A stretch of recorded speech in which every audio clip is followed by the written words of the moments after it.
As many of you know, I like to indulge in my former playing days. Now, I'm not 65 years old sitting back in a recliner and just, stroking my beard and saying, man, I miss the good old days. Well, I think for this guest, it might go the other way around because whenever I played high school basketball, Winfield started off in class AAA for 2 years and went down to AA my junior and senior year. But my freshman and sophomore year, when we were at AAA, we were in the same region as Huntington High. And as many as you know, they were very successful in the early to mid 2010. So, yeah, that's the backstory to that. A lot of PTSD is about ready to come out, which is fine. I will accept it. But just to give everybody a little bit of an overview of who my guest is none other than Tavian Dunn-Martin, who was a high school standout here in West Virginia, Bill Evans Award winner in 2015-16, the third Huntington player to do so, other than Patrick Patterson and OJ Mayo himself. Just all around terrific guy. Averaged 19 points his junior year, 18 points his senior year, two state championships, as I said, 14 and 15, first team All State twice. I mean, what else is there to say other than the fact that he pretty much did more, if not equaled out, at the collegiate ranks as well. Started off at Duquesne, then went to Akron, and recently finished his his college basketball career at Florida Gulf Coast. And at Florida Gulf Coast, he was one of two players nationally to finish in the top 35 in points and assists per game. And he joined a guy from UAB Jelly Walker as well. He was also the newcomer of the year in the Atlantic Sun Conference, and he was a first team All League member as well. Well, without further ado, the list can go on and on with his accolades, which we'll get into here shortly. But without further ado, please introduce and welcome Mr. Tavian Dunn-Martin. Tavian, welcome to the program. Appreciate you for having me on here. Just excited to get to talk to you and just see what how it goes. Absolutely, absolutely. Well, Tavian, as I told you before we started this, I told you I had a story. So we're going to start with the story, and then we're going to go from there. And All right. for people that know me, I've definitely told the story numerous times. Well, here's how it goes. So my sophomore year, regional final, we're playing at Huntington High. We're playing against you guys, Howard, Congleton, all of them. You guys were loaded first and foremost. But I was only a sophomore, and I was on onto the sidelines, didn't play, but there was a moment. I think it was in the second or third quarter. I don't remember the quarter, but Tavion had the ball at the top of the key, getting the offense going. He didn't really like what he saw, so here's what he did. He keeps bouncing the ball with his right hand, and he yells ISO, ISO. I swear, Tavion, this is exactly how this went. You probably don't remember this. You called ISO. You said, "All right, everybody, move out of the way. I'm going 1-on-1. I don't like this. Move." And my, my teammate, whose name I will not mention just for that purpose, but he turns around at everybody else and he goes, "Get in the help, get in the help. Come on, get in the help." And nobody got in the help, and needless to say, it ended up in a slam dunk from Congleton. So that's how that went. Let's just say that you all had our number whenever I was in high school. So thank you for bringing the PTSD out of me today. High school was fun, man. High school was fun. I tell you that. Well, let's start there because you guys, anytime I watched highlights of you all or look back at old videos of you all, that's a really good point. You guys looked like you guys just had fun each and every night. It was just because we played AAU together. So like most of us on the team, like me, Dejan, JP, and JR, we all played AAU together. So it was just really like all year around we played together. So it was just fun just to keep playing with them guys um in AAU and high school. So we just brought the funness from AAU to high school. And what were practices like for you? Because you just mentioned how you guys played in the off season, but obviously when you get into sanctioned events like getting through off season workouts, in season workouts, stuff like that. I know that is completely different than AAU. What were practices like for you all while incorporating the fun side? Practice was a lot of fun. We really did like a lot of scrimmaging. Like in high school, we really like varsity would scrimmage JV most of the time. And we did like a lot of 3-on-2, 2-on-1 type drills. So practice was really never like boring. Like of course, like some practices we work on our plays and defense but whatnot. But most of the time it was just fun. Our Coach Ron Hess was a good guy. That's my guy, probably one of my favorite coaches I've ever played for. But yeah, he just kept practice always fun and interesting. So it really never got boring. What made Coach Hess so successful while you were playing for him? He let us be who we are. He would get on us about certain shots, but for the most part, play how we want to play, how we need to play for us to win. Because think about sometimes you can't really like structure players like the players that we had. So if we ran like set offense every play down, we wouldn't. I feel like we wouldn't have been as good as if we just get it off the rebound and just push it and try to make a play every time. So we had a good offense for us to allow us to play our game. So that's what probably made him a good coach. When you look at the team that you played for all 4 years of high school, obviously you guys had a lot of connection off the court as well, but on the court, what made you all so successful other than the fact that you all played AAU together? Was it just the camaraderie? Was it just the countless hours in the gym? What was it? I feel like it was our friendship and how we wanted all of like everybody on that team wanted to see the other person succeed. So I feel like most of the time we would just see joy in if someone did something good or something like that. But I just feel like our friendship off the court is really what helped us on the court. When you look at the style of play that you all played, how did that fit into how you like to play? Obviously, you said that Coach has let you all do, let you all be who you are for the most part. But at the same time, how did you sort of fit into that mold? Because you were a fun player to watch, and a lot of people would agree with that statement as well. But how did you sort of fit into that mold or that identity that Coach has established for you all? Um,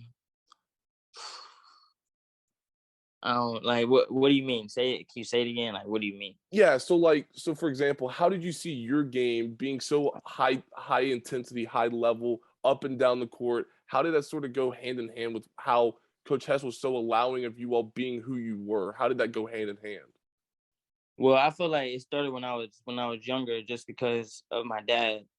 Um, my dad basically molded me who I am today, because I was literally the only person that I worked out with all through. I still work out with him to this day, but I just feel like he just gave me the confidence that I needed to play with to go out there and do what I was doing. Coach Hess gave me that confidence by holding me to a higher standard than some of my teammates, just because he seen something in me. I feel like um, it was just, I don't know. I just felt very comfortable, I could say.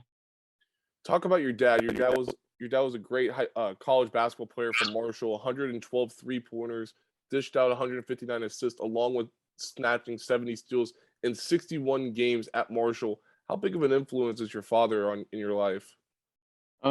He's a real big influence. We talk every day. Like I said, he's the reason why I am who I am. I feel like he's more than he's very basketball smart. I would say.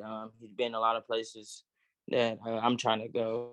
So he just helps me with what I need, and he always keeps me level headed. So I never get too high, never get too low. He'll probably be the first person to tell me that I had a bad game, even if I had a good game. He'd probably point out some things like, yeah, you could have done this, could have done that.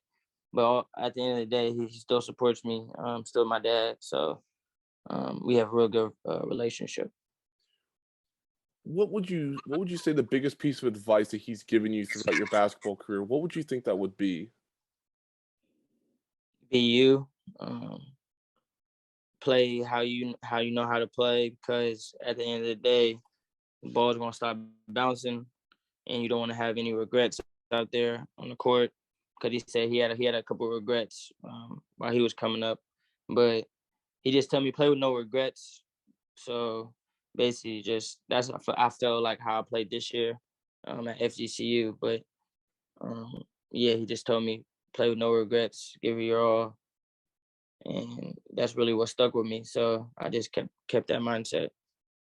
Look back at your time at Huntington, and if you could, for the audience, because obviously we don't know the ins and outs of what all occurred, but we don't know we don't know your mindset. But in your eyes, how would you best describe your time with the Highlanders? Um, I feel like so at one point a lot of people didn't know that uh after my sophomore year I was going to transfer. I was I was trying to go to Oak Hill because we just won the state championship that year, and then um I was about to transfer to the Oak Hill, but I went and tried out or whatever. They told me that I was too small to play on the national team, but I was in there with Dwayne Bacon and all those guys. But they said I could play on the Go team. I was like, no, I didn't come here for that. So then I was trying to go to a school in Ohio um, to play with one of my other teammates from AAU and play in Ohio. But um, I just stuck it. I was like, no, I really can't do that to my friends just because, like, those guys really mean a lot to me, and I wanted to play my last few years that I can with them. So I didn't end up transferring. And then my junior year, we won the state championship again. So it was just like we felt like we was on top of the world. Just high school, winning state championship. Um, it just felt amazing those 2 years. And then senior year, we made it all the way to the championship. I think we lost 2 games that whole year. Lost one to South Charleston and once to South Charleston. No, Capital. Yeah, Capital and South Charleston. And we made it all the way to play Morgantown. They was undefeated. We was so like amped up, ready to play. Like it was just because they was undefeated that whole year, and we was just like, we gotta beat them. We gotta give them the only loss. State championship game. We'd be 3-peat just like OJ and Patrick Patterson. So that game was probably like the most devastating part of my whole career. Just because outside of like losing, like, damn, we made it all the way and we lost. Outside of that, I was just looking at it like it's really my last time playing like with my best friends from growing up, because like we had to go on, we had to go to college. And that moment was probably like the most realest moment in my life, like where I was just like, damn, like high school's really over. Like now I think like college, like yeah, college is over, but I knew that was gonna be over. But high school was like good times. It was just great times, great vibes with everybody. So I say high school is probably one of the best times of my life, I'd say. We'll get back to these state championship games here momentarily, but go back to what you had said just a second ago. You mentioned Patrick Patterson and OJ Mayo, and as I mentioned in the opening, you became the third player to win the Bill Evans Award from Huntington. You joined Patrick and OJ. Looking at your childhood, how much did you look up to them growing up in the Huntington area? So what's crazy is my dad coached. Um, my dad was assistant coach for OJ's and Patrick Patterson's AU team. So like when I was young, when I was real little, I would always go to the practices and watch them, just watch them, just learn stuff. So then by the time I got older, a little older, they was in high school. Well, OJ wasn't there till his last year, but when OJ came back, we went to every game, every home game. It didn't matter. We was there. It was just crazy to see like they're really filling the Marshall Arena, the Cam Henderson Center up. Like, cause my nana was a cheerleading coach for Marshall. So I would go to the Marshall basketball games. They wouldn't be that packed. They was like just decent amount of people in there. But the high school games with OJ and Patrick, it was just like insane, insane. Especially when I forgot who they played, but it was on ESPN, and it was OJ versus somebody else. I forgot who it was. I was at that game. That game probably one of the like. I was like, wow, this is what high school is like. Like I'm thinking this is it's normal for high school games to be like this. But then once I got older and realized like, no, they did something that not a lot of people do. around here. So it was just they was like superstars in high school to us. When you look at their impact on you at an early age, do you think they played a role in you continuing to love the game of basketball and just continuing to, improve in it? Obviously, your dad was another big component in that as well. But look at OJ and Patrick. How big of a motivation were they in just you just continuing to be and strive for one of the better basketball players in that area? So it was those are the growing up. Those are the only two names that you'd really hear about, like making it somewhere like to college, like play Division One. Before, because outside I didn't know like anybody really from Huntington like going to play Division One basketball. So I was like, man, I need to be like that. I need to be another person that is from Huntington, West Virginia, that makes it. Because a lot of people that's on my high school team, they're still mostly in Huntington. Not to throw any shade on them, not just it just didn't, basketball just didn't work out. So um, like most of OJ and Patterson's teammates are still in Huntington. You know what I'm saying? So it was just like I have to do what they're doing, just so I feel like if I do that, I feel like I can be somebody, like be somebody like them. So it was just crazy just to have those interactions with them. Cause something like when OJ made it to the NBA, and he would come back home, like he would work out. We'd work out with him, me, and my dad. Like we would work out all together, and he would just showing me things. He's the only person that I've ever seen. So he taught me this. He said, "This is how much arc you need on the basketball." So he started from like the baseline, the corner, and was shooting the ball. Went all the way around the back, not over the rim. Was making them like in 1 to 2 tries. I was like, wow, like he's really like a professional. You know what I'm saying? Like if I can do what he's doing, I feel like I can make it to the NBA.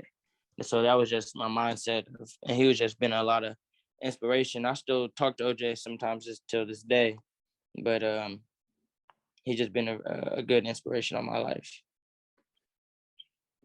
Looking at your game in high school, you had mentioned that your sophomore year, which would have been the end of the 14 season, 2013-14 season, um, you all make it to the state championship game.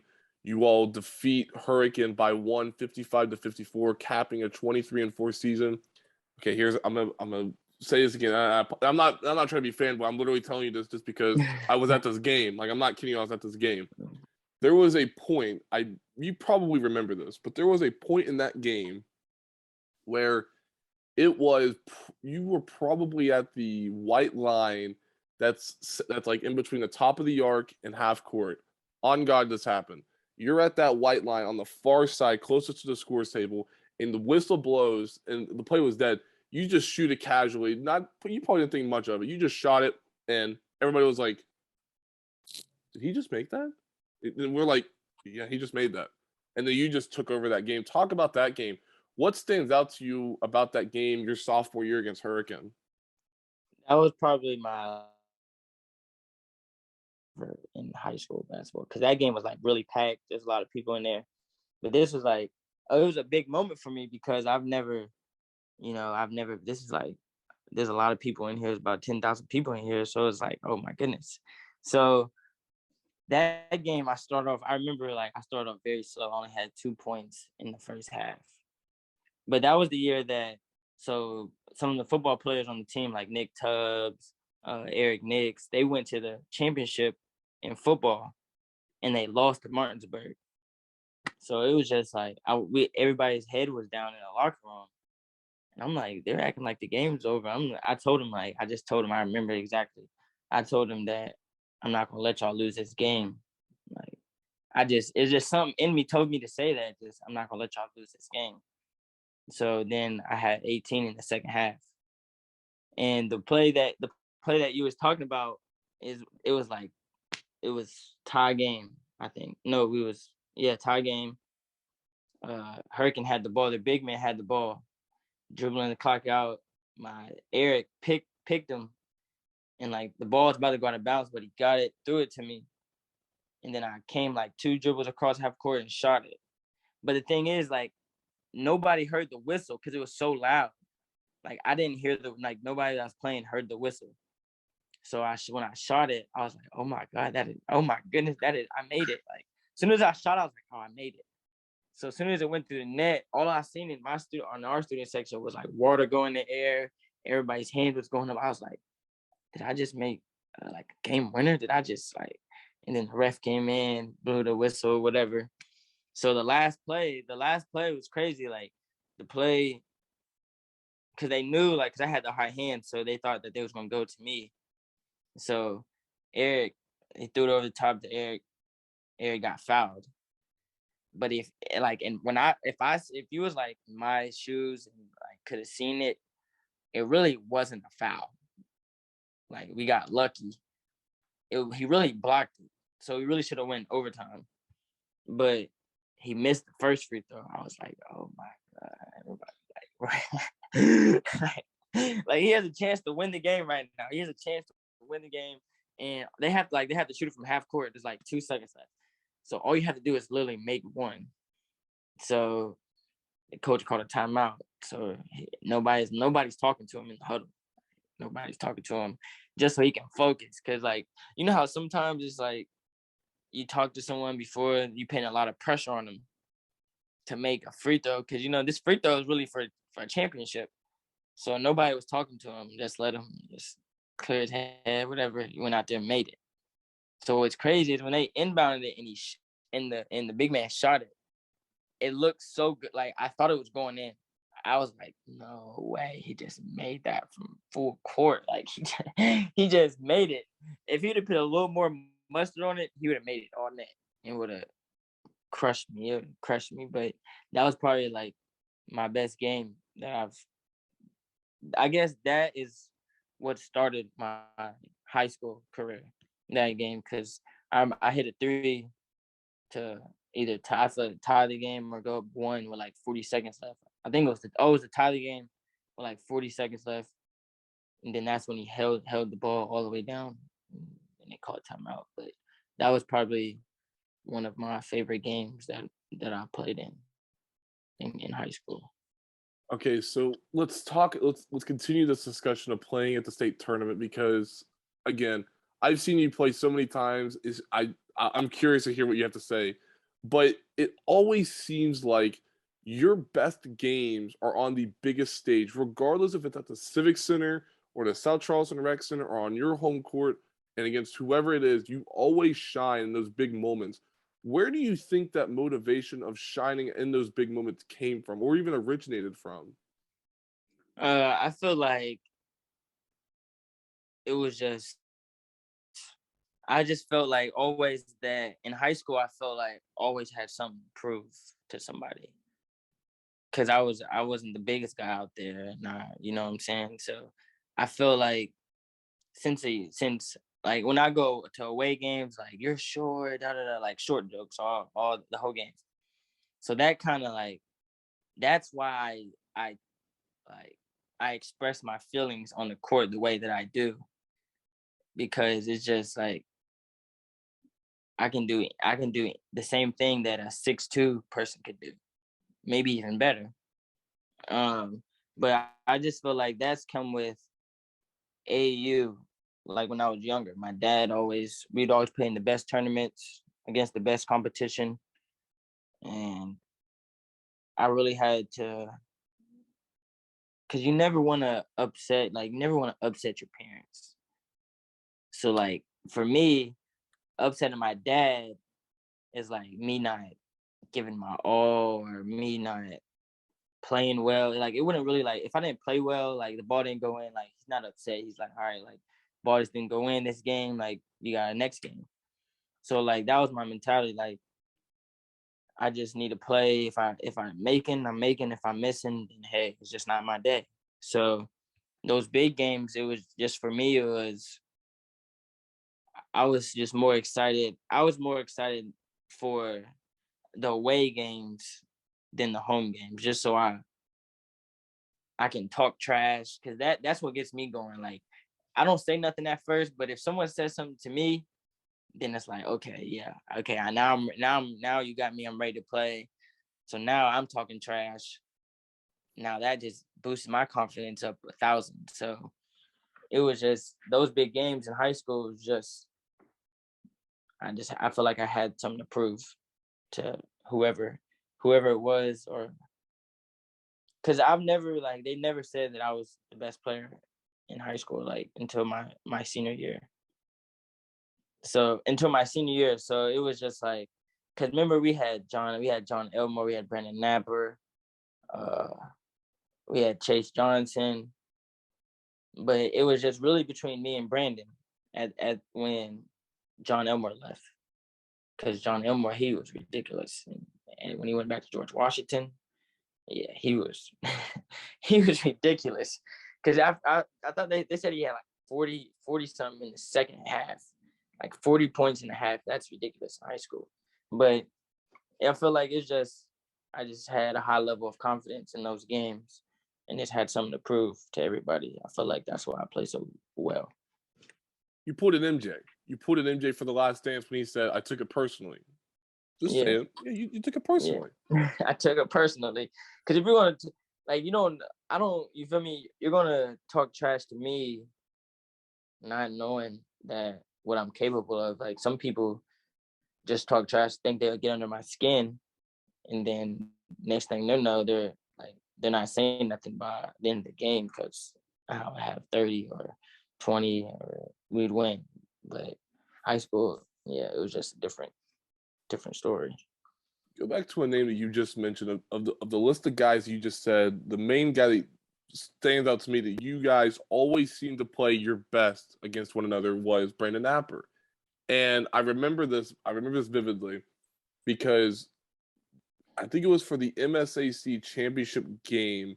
You and Napper were going head to head against one another. I don't know if it was for the MSAC championship game or it was just a regular game, but anyway, you two just went back and forth. I don't remember the exact numbers, but I think one of you all had 45 and the other one had 42, and it was just an absolute duel. And I guarantee you, if if if social media, like, if, obviously it's big now and it's always been big, but like if social media is where it was at today, oh my gosh, my man, Yeah, that would be that game was crazy.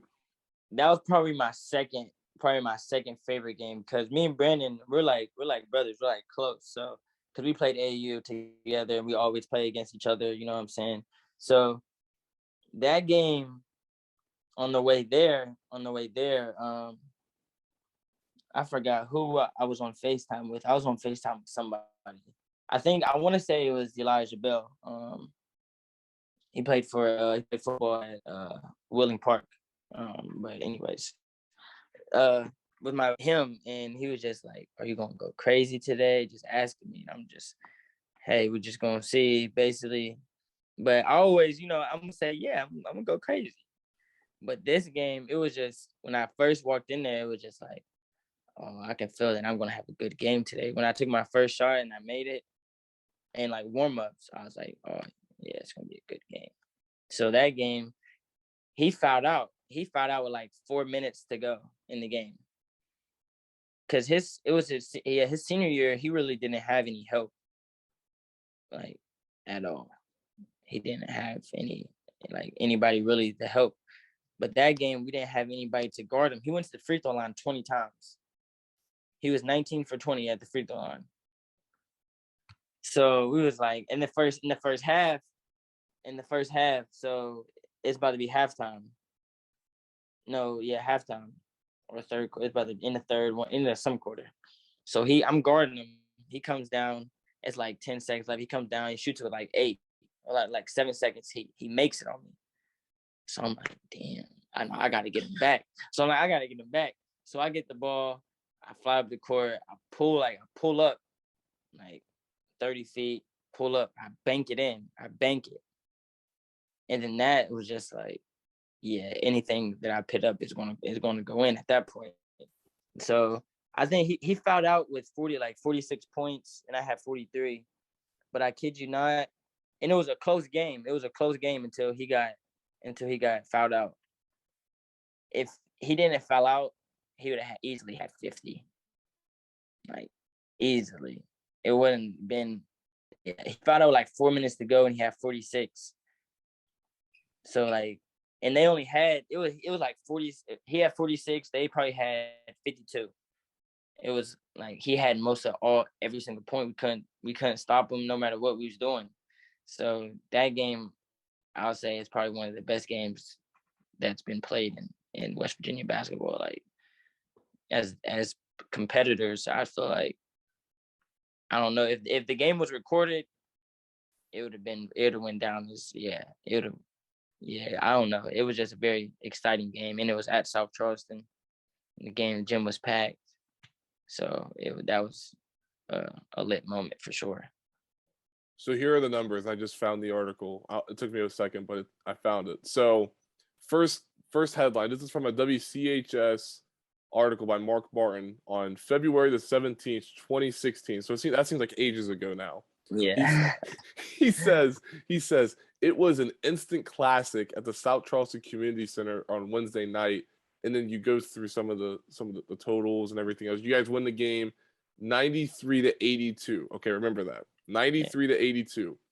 Napper scores 48. So if you do the math, 34 other points did not come from Napper. Holy cow, there's one. Then with you scored 43 of your team's 93. That means 50 other points came from somewhere else. I mean, come on. Like, how many bowls of Wheaties did you eat that day? Like, seriously, how many bowls of Wheaties did you eat? Oh, that game, it was just, I don't know. Because every time we play against each other, it's like, we want to beat each other. We're not friends on the court. You know what I'm saying? Like, we don't talk to each other. Like, none of that. I'm trying to bust you. So, it was just that game, we were both very locked in from the very start of the game.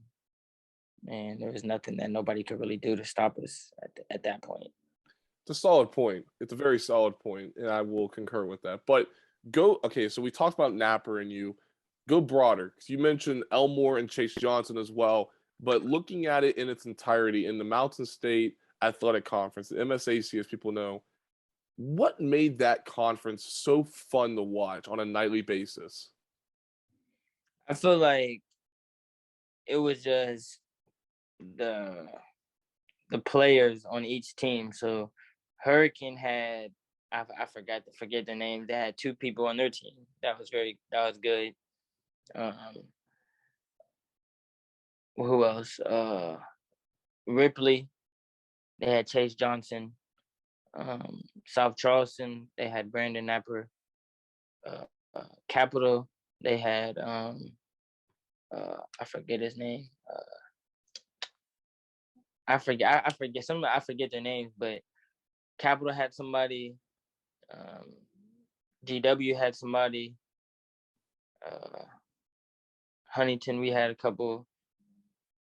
But that was really about it. But when those teams played, it was just, I just felt like we were just all exciting to watch because you didn't know what you would see. You didn't know if you would see a 30-point game. You didn't know if you see Chase Johnson dunk on somebody.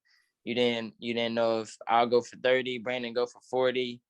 It was just, you didn't know. Like, people from Hurricane, you didn't know if they'd both have 20 apiece. Like, it's rare that you've seen that since OJ and Patrick Patterson. I feel like our class, 2016 class, like around the world, is probably the best class since OJ or LeBron. Even you can even say LeBron. I feel like our class is one of the best. 2016 is one of the best classes ever. It's definitely up there for sure.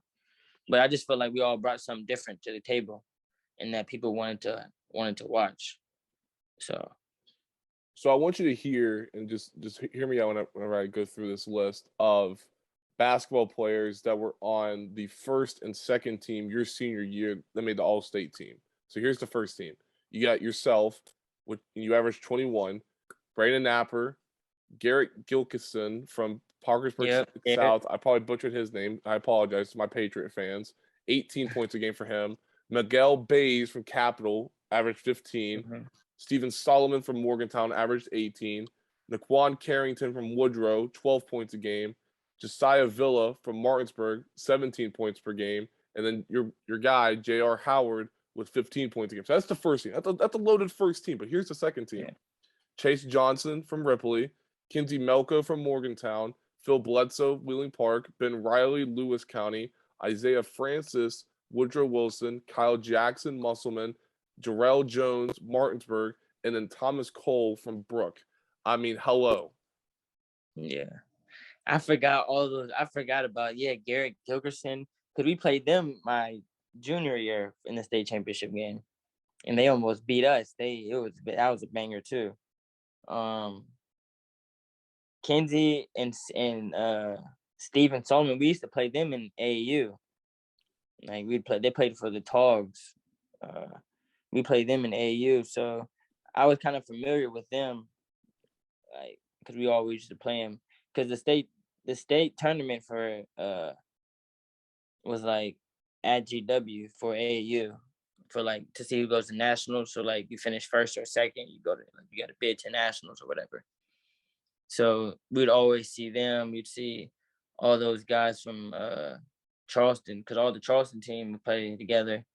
So like Brandon, Bays, and all those guys would play on the one team. So I used to play against all of them a lot when I was younger, and it was just crazy that we played against them all in high school. So yeah, there was some good competition everywhere. And I do agree with that statement that you said about the 16 class being one of the better ones in the state, because you look at double A and single A with these guys that were seniors: Luke Dyer from Robert C. Byrd, Darius Nunn from Fairmont Senior, Nick Greeley, Bridgeport, David Cart, Wyoming East. And then you go on single A: Chase Harler went on to play WVU. Chase Harler, Wheeling from Wheeling Central. Preston Boswell from Magnolia, terrific scorer. Seth Evans, Tucker County. Landon Travis from Williamstown. That was just, again, I've mentioned this in previous episodes. You know, people talk about how the earlier parts of like the 70s and 80s basketball was fun. I'll be honest with you, dude. The early part of the 2010s was a fun decade for basketball in West Virginia as well, because you got guys like yourself and all those other seniors in that 16 class. That was loaded, my man. That was fun basketball.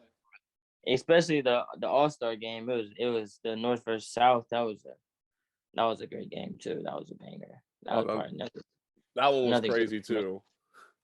Yeah, I think Brandon had 30. I had like 25 or something like that. But that was a great time. Okay, so and the Scott Brown Classic, I think that was another one that we went to too. Okay, I got you. So let's talk about recruiting for you then. And hold on, I'm about ready to pull up these numbers for the North-South game. You see what you do? You keep getting me down these paths, and I'm getting excited because this is look up North-South or Scott Brown Classic. Brown Classic is another banger. I got the North-South stuff right here, my man. So here we go. Okay. You ready? You ready for this? Yep. Mm-hmm. All right. Napper 31. You had 26. You guys win the game 115 to 109. Hello. I mean, fifth straight win for the South that series. It's just hold it down for the South, man. Hold it down. Well, I mean, hold it down, dude. So when you guys listen, you'll lose whenever I tell you this. So when you guys won that game in 16, you guys, the South at that time was up in the series 28-6 since 1983. 28-6 when you guys won in 16.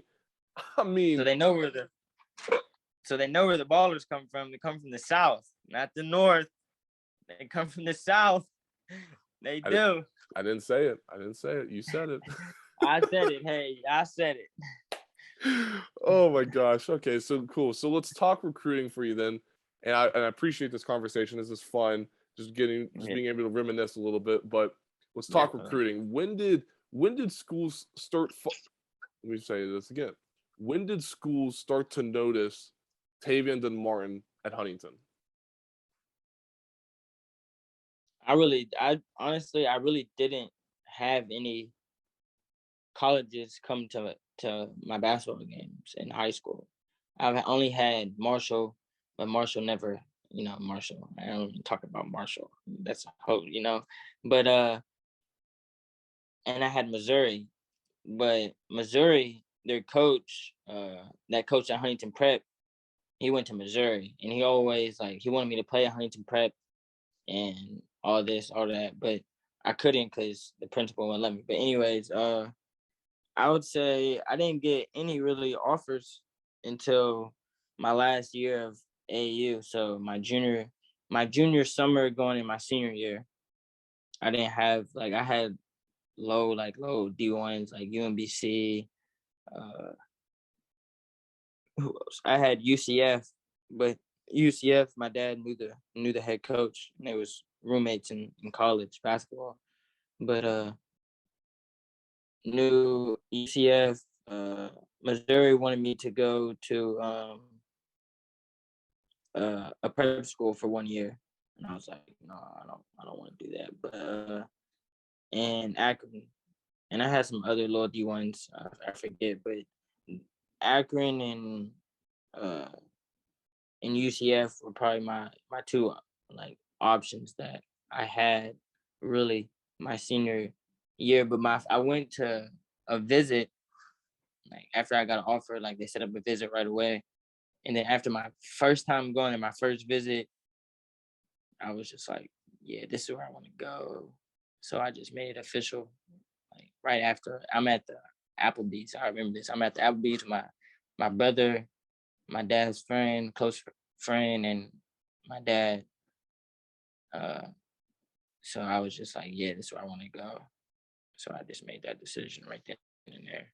So I really didn't have a lot of high school. I mean, I have a lot of college recruiting me like that.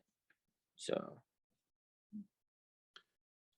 When you look at your college basketball career, let's take it from a macro, then go down to a micro. When you look at being able to represent the state of West Virginia, being able to represent your hometown in Huntington, and just being able to just represent everything that you stand for, and being able to succeed at at the collegiate level, what did that mean for you being a West Virginia native and being able to succeed as much as you did in the collegiate ranks? it means a lot just because a lot of people don't know where Huntington, West Virginia is, or a lot of people don't even know. When I first went to Akron, my teammates is like, so what part of Virginia are you from? Are you from Western Virginia or where? I'm like, I'm from West Virginia. I had to show them on the map, pull it up. I'm a whole different state.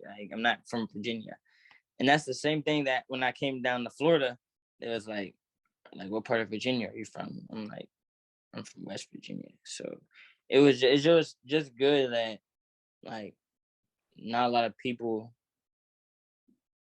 make it from Huntington, West Virginia. I would say make it to a stage where you have to tell somebody or show somebody where you're from just because they don't know where it's at because it's so small and it's always nobody really knows besides OJ Mayo and Patrick Patterson.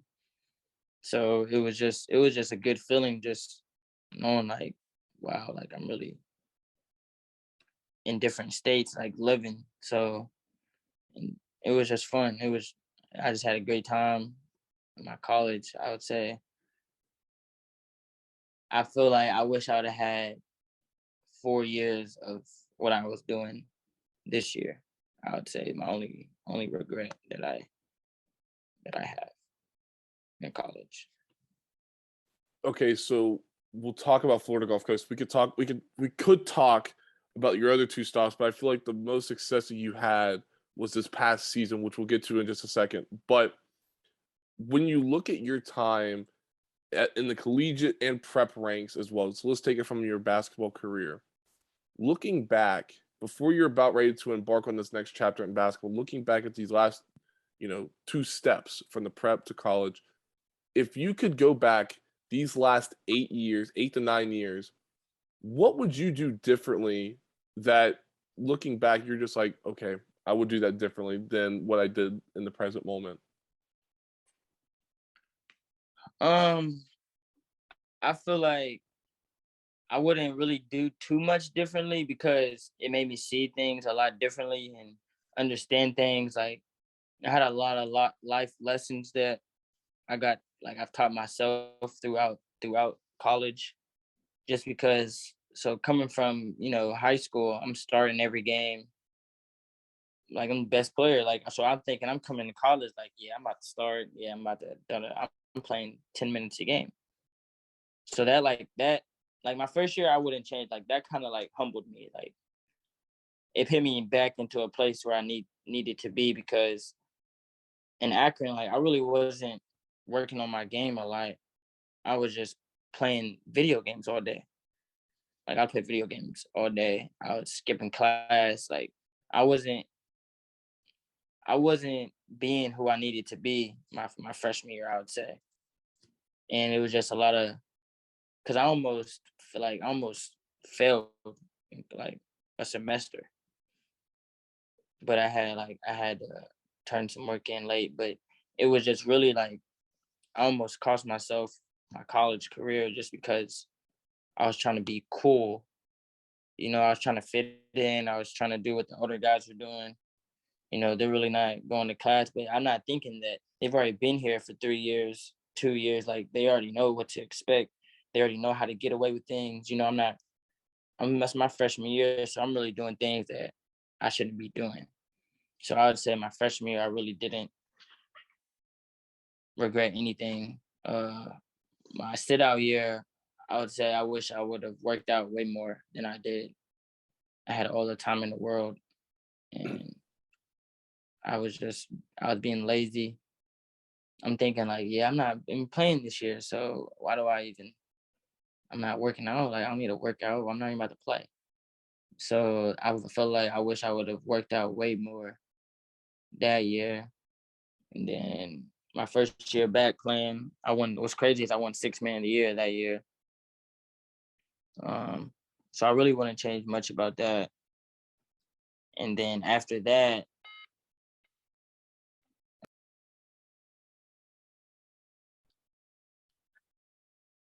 so my after I won six man of the year, I my dad wanted me to transfer, like because I wasn't. I still got six man of the year, but I wasn't happy. I wasn't like playing happy. Like there's some games where it was just it was just bad. Some bad times, I would say. So I during my six man of the year, I almost like I was just going through so much. I almost like stopped playing basketball. Like I didn't want to play basketball anymore. I didn't want to do it. I didn't really care to play. I didn't. And like my family was just like, so you worked all your life to make it this far, just to give up, like over somebody that you know me and my coach, we would get into it. It was just like I would never been the type of player to talk back to a coach ever in my life. I've like never done that ever. But it just got to a point with him, he's just picking on me all day, like picking on me, like nitpicking. So like nitpicking, I was probably 19, yeah, 19-year-old. Like, uh, you're nitpicking me out. You know what I'm saying? Like my dad nitpicks me, but like my dad's my dad. Like, I expect this out of him. But my coach, he was just nitpicking me, just wouldn't allow me to play my game how I want to play my game, even though they was telling me things to make me feel like, yeah, like I should stay. You know what I'm saying? Like, cause obviously, like that year, the only reason that I transferred to Duquesne was because he told me that I was going to start. That's what's wrong with a lot of college coaches to do that just so they can get a kid. You know what I'm saying? So he told me that I was going to start. So then I went, I didn't start. So I was like, you know what? Maybe, okay, next year I'll start.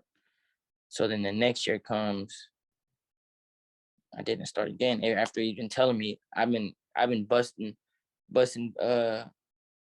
like doing good in practice, all that. Um, like obviously, like I felt like I was the best player on our team, but like the coach didn't feel like that I was the best player on the team. Like some that like, cause the stuff that I was doing, if I just could just show like highlight film, cause we record every practice. So if I just had like highlight from a practice, you'd be like, yeah, there's no way that he should have started. So I didn't start. And it was just after that year, it was my junior year. I was going to transfer because my dad knows a lot of college coaches, and I could have went to Providence. I could have went to Arkansas. I would have been on the Sweet 16, one of the teams that went all like Sweet 16, but I didn't because I had so much faith in my coach. Because I'm a loyal person. If I say that I'm gonna be with you, like I signed with you, then I'm gonna be, what I'm saying, no matter what happens, whatever. So then my last year, I just couldn't take it no more. I had to leave. So I would say I felt like I wish I would have transferred earlier in my career of college. Okay, so you go from Akron to Duquesne, and then you just finished your collegiate career with Florida Gulf Coast. Looking at Florida Gulf Coast and how comfortable you must have been playing with them, because you had a terrific season with them. Again, you were a first team all conference, along with being the newcomer of the year. But in your eyes, what was the comfort level for you playing with Florida Gulf Coast? Um, it was like my teammates. A lot of people just say they teammates just to get them recognition, but really my teammates is what really gave me like the utmost confidence, more than the coaches, more than because even though I'm bad, even when I had I had 2 games this year where I shot 2 for 17. Like, wow, you shot 17 times, you only made 2. Like, some people be like, damn, you should stop shooting the ball if you're like 2 for 7, 2 for 10. Stop shooting the ball. But like my teammates, they had so much like faith in me, and it was just a great atmosphere for me to be around, especially for my last year, knowing like I have my son, so I really have some that I'm working for, and they understood that. They knew like that I had something to, I'm trying to make money for my son, so he don't have nothing to worry about. So they really welcomed me with like open arms. And then I would say my coaches, they gave me the keys, and it was just I've never really had that since high school. So like I felt like I was back in high school this whole year. Like, wow, the coach, like, he's letting me play my game. He's not really getting mad if I take a bad shot. Because the thing is, sometimes like my bad shots are good shots. I know that sounds weird, but like some of my bad shots are good shots. It's the And truth. he held me to a high standard. So like I'd have to be vocal. He made me be like a leader on the court. I really never had to really do that since high school. And even high school, there's really no leaders on the court. Like, really, it's just like we know who the best player is, we know who the second best player is, we know who the third best player is. Like in college, it's just like there's really that one guy on each team that's, because they say like every team has a leading scorer. You know what I'm saying? It's all about who wins and who don't win. So my mentality was I want to win. Like, I want to win just because of the years that they had before. I want to get them back to where they used to be. And like this kid on my team, Caleb Cato, he's been on here for 3 years, and they've had terrible seasons. And he's a tremendous guy. Like, um, best guy I've ever like. He's just a genuine guy that I don't know how to explain him. And so I really wanted to win for him also as much as I wanted to win for FGCU, just because he's never been on a winning program before. Like, because I've been on Duquesne, okay, yeah, we won 20 games. Akron, we went all the way to the MAC championship, lost, played NIT, whatever. So I've been on some winning teams, and I just wanted him to see how it feels like to win. And without them, like I don't think that I would have had as good of a year if I would have stayed at Duquesne.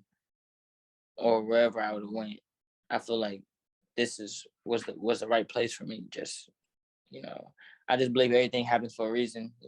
God wanted me to wait for this last year. I feel like, but my teammates, I feel like they give me the utmost confidence in the world. One game in particular I want to talk about is the second to last um, regular season game that you all played, and that was against Liberty, where you scored 43 points, the most in school history. On top of that, it was also the first win that FGCU recorded over Liberty. Talk about that game. What did that game not only mean for you, but all those guys you just mentioned in your last answer? So if y'all watched the game before when we played them at our place, he had the guy on their team, he had 48. And this was like the first time that I've actually like played in a game that someone really scored 48 points in college against me. I'm just like, wow. So that game, I was super, super focused. I wasn't talking. Because I usually like goof around, like, it's basketball, like about to have fun. But this game, I was super like focused. I wasn't talking before. I wasn't talking on the bus. I wasn't talking pregame. I just had my headphones on. And I was just super focused, just super locked in because I wanted to win. I didn't care if I had 2 points, 4 points. As long as we won, that was all that really mattered to me. So that game, I could feel, because last game, like the game we played against them, I went 2 for 17. That was one of the games I went 2 for 17. And I was doing dumb stuff that I shouldn't have been doing, whatever. But I watched that game. I watched it just to see like what I could have done differently. So I watched it and I was like, okay, like I should have did this instead of that. So then when it got to the game, like it just flashed in my head like all the stuff that was open for me. And I should have took, because the first game, they really wasn't closing out on me a lot. So I could have really shot the ball, but I would try to drive, turn it over, whatever. So this game, I was like, okay, they're not gonna really close out. Blah blah blah. So first quarter, first half, I only had 8 points. I was just filling the game out just to see, just to see. So the second half, we was down like I think 5, and there's no way that we're gonna lose. What really changed my whole perspective in that game was when they had a big man guarding me. Like he was like 6'7", 6'8".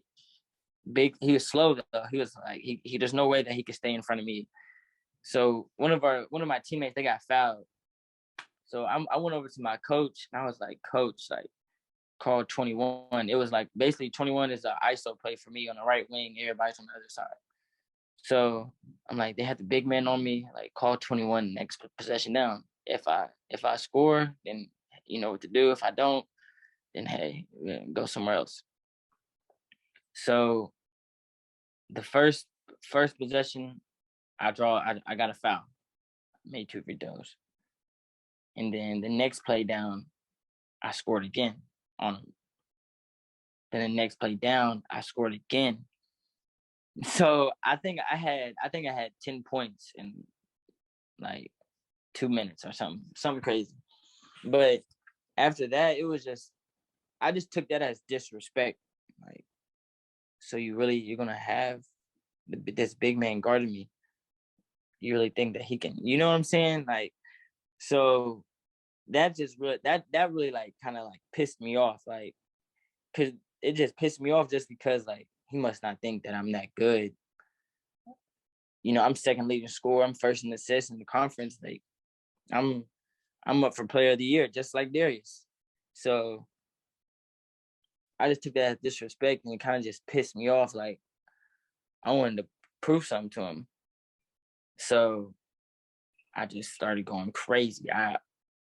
What really set it off was when I came off a screen, dribbled to the elbow, backed it all the way out to the 3-point, and shot it.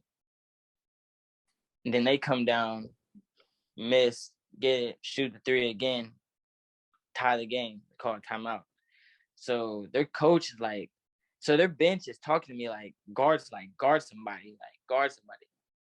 My man hasn't scored, so like, okay, I'm not gonna say I'm the best defender that there is, but like I'm not guarding the best. I'm not guarding Darius. He's not guarding me because he can't play great defense as well. So we're just guarding somebody that's not, he's a liability. So I'm like, my man has 0 points. Like he hasn't scored. I say that to him, like he has 0. Like I point at him and say he has 0 points. So their coach comes down and is like, hey, don't talk to my bench. I'm like what? Like they're talking to me. I'm like, don't worry about me, worry about your bench. That's what I'm telling him. Like I'm telling the coach, word for it, don't worry about me, worry about your bench. They're talking to me. Because after I hit the three, like I turned around to the crowd and told them sit down. Because I think Darius hit a three or something. And like it's loud, it's real loud. And I told him to sit down. Like little curse words in there, but I told him to sit down. That's basically what. But I told him to sit down, and like the way that they got me on camera, it looks like I'm talking to the coach though, because the coach is in the screen as well. But I'm really not talking to the coach. I'm talking to the crowd, and that it was just that game was fun. It was just like the crowd also got me going. It was just it was a great game. Now, those are the type of games that I look for. Yet another example why you strive for those big games right there. But so 2 more, and let's start here and then we'll end on another note. But very briefly, walk us through what's next for you. You just finished your college basketball career at FGCU, as we've mentioned already. But what is next for you in your basketball journey? So next is I'm trying to play professional basketball. So I leave the 8th to go to Dallas for NBA Combine. The 9th through the 12th. So I'm gonna be in Dallas, and there's gonna be NBA scouts there evaluate me. It's only 24 players, so you have to be invited. I got invited. So that's what's next of right now. And then to see if some teams, NBA teams, want me to work out for them. And then that'll probably be the next step after Dallas. And then that'll probably be my whole summer, just working out, see if I can get some offers. I'm trying to play summer league for a team. So we'll just see how it goes.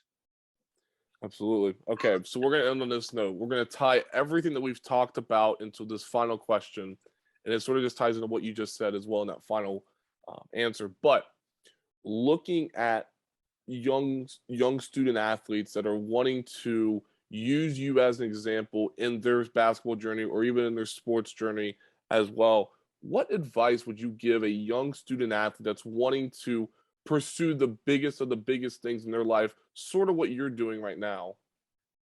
I would tell them never give up, and never let someone tell you that you can't do it. Because my whole life, people telling me I can't go D1, I'm too small. I can't do this, I can't do that. So just prove to people that you are worth more than what they're making you. So no matter what someone tells you, you have to believe in yourself, because at the end of the day, all you got is yourself. So that's what I would tell them. Just never give up, and never let someone tell you can't do something. My man, I appreciate your time. This was a pleasure. It was fun talking with you about, as we like to say, the glory days. I'm not quite 65 years old with a pipe in my mouth, rocking in a rocking chair. I'm not quite there yet, but it'll get there eventually. But no, I do appreciate your time. I do appreciate you going down memory lane with me. Even though I did experience the PTSD, I do appreciate it. My fault. I didn't mean that, but No, yeah, you're I good. appreciate you having me on here, man. It was good talking about high school and my journey. So I appreciate you having me on here. Absolutely, my man. Well, best of luck the rest of the way for you, and we'll talk soon. All right, thank you.